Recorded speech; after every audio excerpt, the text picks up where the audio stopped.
तो क्या दोस्तों, आप भी अपनी जिंदगी के उतार चढ़ाव से परेशान हो जाते हैं और खुद ही में फ्रस्ट्रेट हो जाते हैं? क्योंकि दोस्तों कई बार हमारे साथ ऐसा होता है कि हम कुछ अच्छा करने जाते हैं तब भी हमारे साथ बुरा हो जाता है। हम जिंदगी में कोशिश तो काफी करते लेकिन कामयाबी नहीं पा पाते। हम लोग मेहनत तो जरूर करते लेकिन अपने लक्ष्य तक पहुंच नहीं पाते और हम लोग की जिंदगी उदास, मायूस और नेगेटिव इमोशंस और थॉट से भर जाती है। फिर कोई आसपास आपके आके कहता होगा कि तुम्हारे कर्म जरूर ऐसे रहे होंगे कि तुम्हारे साथ ऐसा हो रहा है। तो आज हम लोग इसी टॉपिक पे डिस्कस करेंगे कि कर्म क्या होता है, कैसे काम करता है और हम लोग अपने कर्मों के लिए ईश्वर को कोसते हैं कि हम लोगों को वो फल क्यों नहीं दे पा रहा है। तो क्या कर्म में ईश्वर का भी कोई महत्व है? तो चलिए गाइस, हम लोग करते हैं ये वीडियो शुरू और बने रहिएगा ये जानने के लिए कि कर्म होता क्या है। अगर सिंपल भाषा में कर्म को बोले जाए तो कर्म हमारे एक्शंस होते हैं, यानी हमारी हरकतें, हमारी जो भी सोच होती है, हम लोग जिस तरीके से काम करते हैं, हम लोग अच्छा करते हैं, बुरा करते हैं, उसके हिसाब से हमारा कर्म बनता है। बट ये कर्म का पहला हिस्सा है। कर्म का दूसरे हिस्से में जो हम लोग जिस भावना से करते हैं वही हमको वापस मिलता है। तो यहाँ पे कर्म की साइकिल पूरी होती है। कर्म एक तरीके का चक्र है जिसमें आप जो करते हैं वापस वो आपके पास ही आता है। आप जिस एनर्जी से करते हैं उस एनर्जी से आपके पास आता है। अगर आप पॉजिटिव एनर्जी से कुछ किसी को दे रहे हैं या किसी को तारीफ कर रहे हैं तो वो घूम के आपके पास हो सकता हो उससे नहीं बट किसी और से आपके पास आएगा उसी पॉजिटिव एनर्जी में। और अगर आप किसी की बुराई कर रहे हैं तो वो भी आपके पास आएगी उसके द्वारा या किसी और के द्वारा। तो यहाँ पे हम लोगों को यही समझ में आता है कि कर्म एक साइकिल की तरीके है। जो आप देते हैं दूसरों को वही आपको मिलता है। हम एक सिंपल उदाहरण से ये समझ सकते हैं। जैसे आप एक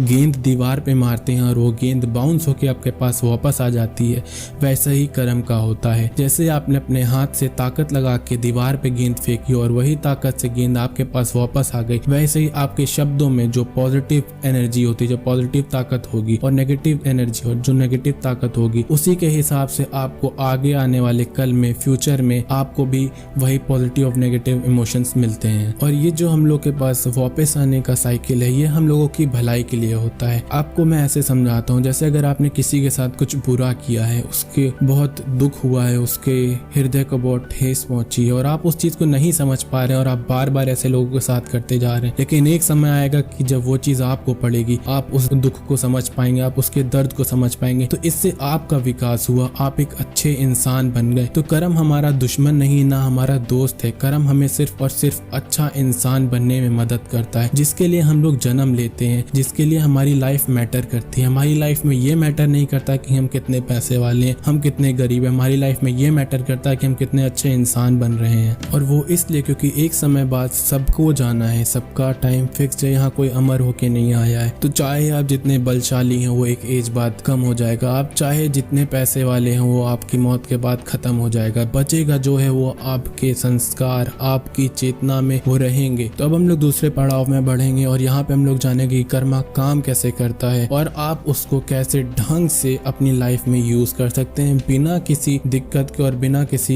इमोशनल स्ट्रेस के। तो चलिए अब दूसरे पड़ाव में आते हैं हम लोग। तो हम लोग समझ चुके हैं जैसे कर्मा एक एनर्जी होता है जो आपके बोलने, एक्शन से या सिर्फ विचारों से भी सामने रिफ्लेक्ट होता है। तो आपको ये समझना है कि कर्मा तभी काम करता है जब आपने कोई विचार रखा हुआ है, चाहे वो अच्छा है या बुरा है, आपने कुछ ऐसा बोला हुआ है चाहे वो अच्छा है या बुरा है, या आप कुछ ऐसा कर रहे हैं चाहे वो अच्छा हो या बुरा हो, आपको उसी के अनुसार फ्यूचर में उसका फल मिलेगा। फल मतलब आपको वही चीज दोबारा आके मिलेगी। अच्छा है तो अच्छा मिलेगा, बुरा है तो बुरा मिलेगा।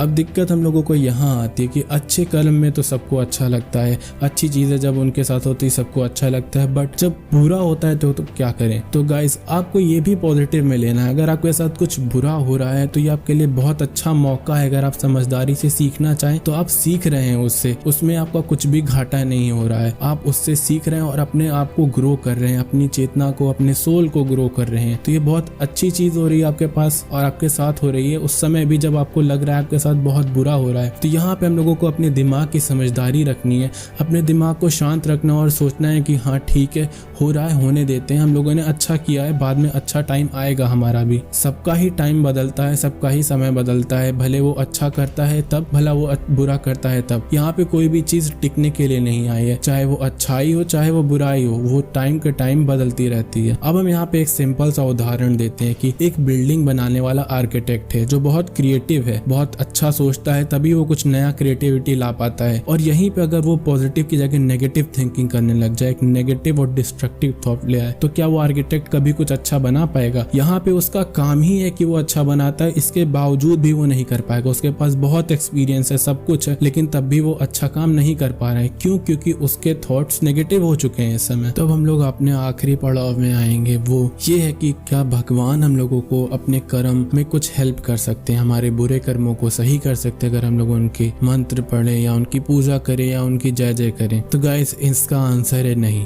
ऐसा नहीं हो सकता। इसका सिंपल सा रीजन यही है कि ये जस्टिस के लिए बना है, ये एक तरीके की ग्रेविटी है जो जमीन पे रखती है आपको। जैसे पृथ्वी पे सब कुछ जमीन पे रखने के लिए आपको गुरुत्वाकर्षण चाहिए, वैसे ही सब कुछ सही से चलता रहे इसके लिए आपको कर्मा चाहिए। इसमें कभी भी भगवान हाथ भी नहीं लगा सकते, कुछ भी नहीं कर सकते। और ये उदाहरण मैं आपको सुदामा का देख के समझा सकता हूँ। जैसे सुदामा कृष्ण जी के बहुत अच्छे मित्र थे, पर उन्होंने कभी भी उनकी मदद नहीं की क्योंकि उनको अपने कर्म भोगने थे। सुदामा को अपने कर्म जो उन्होंने खराब किए थे वो पूरे करने थे, तब उन्होंने जाके मदद की जब उनके अच्छे कर्म का सूरज उदय होने लगा। तो गाइज यहाँ पे हम लोग भगवान को बोलते हैं, ईश्वर को बोलते हैं कि हम इतना अच्छा कर रहे हैं, हम इतनी पूजा कर रहे हैं, हम जाके मंदिर में चढ़ावा चढ़ा रहे हैं, हम लोग को साथ अच्छा क्यों नहीं हो रहा है? उसका कारण सिर्फ यही है कि गाइज भगवान कभी भी आपके कर्म में उंगली नहीं लगा सकते, छू नहीं सकते, कुछ भी अच्छा और खराब एक्स्ट्रा नहीं कर सकते, क्योंकि उससे आपका प्रारब्ध चेंज हो जाएगा। अगर आपको प्रारब्ध के बारे में जानना है तो उसकी वीडियो जल्दी ही आ जाएगी। इसके लिए आपको मेरा चैनल सब्सक्राइब करना पड़ेगा और प्रेस करना पड़ेगा बेल आइकन। तो गाइज यहाँ पे वीडियो लगभग समाप्त हो गई है, लेकिन कुछ लोग यहाँ पे जो आखिरी तक बने हैं उनके लिए मैं एक बहुत ही अच्छी चीज लाया हूँ जो सिर्फ जनरल नॉलेज के पर्पज से है इस समय। तो हम लोग जानेंगे कि हम लोग के कर्म किस तरीके के होते, कितने प्रकार के होते। तो हम लोग के कर्म 3 प्रकार के होते हैं, जिसमें से पहला है संचिता कर्म।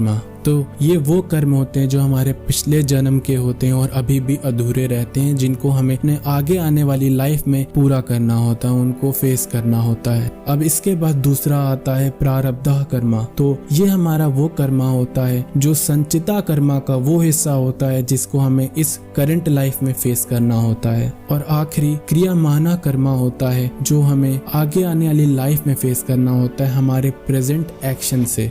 जो हम लोग इस समय कर रहे हैं, जो अभी कर रहे हैं, उससे जो कर्मा बन रहा है वो हम लोगों को फ्यूचर में फेस करना होता है। हो सकता है हम लोग इस जन्म में भी कर लें, हो सकता है हम लोग अगले जन्म में भी करें। तो दोस्तों यहाँ पे हम लोग सब कुछ कर्म के बारे में पूरा कर चुके हैं। अगर इसके बाद भी आपके मन में कोई सवाल उठ रहा है तो आप नीचे कमेंट सेक्शन में जाके कमेंट कर सकते हैं। और अगर आपको ये वीडियो पसंद आई है तो प्लीज अपने दोस्तों और फैमिली के साथ शेयर करिएगा। तो दोस्तों अब मैं आपसे विदा लेता हूँ और आशा करता हूँ आपका दिन बहुत अच्छा बीते। अब हम लोग मिलेंगे अगली वीडियो में। Guys thanks for coming and watching this.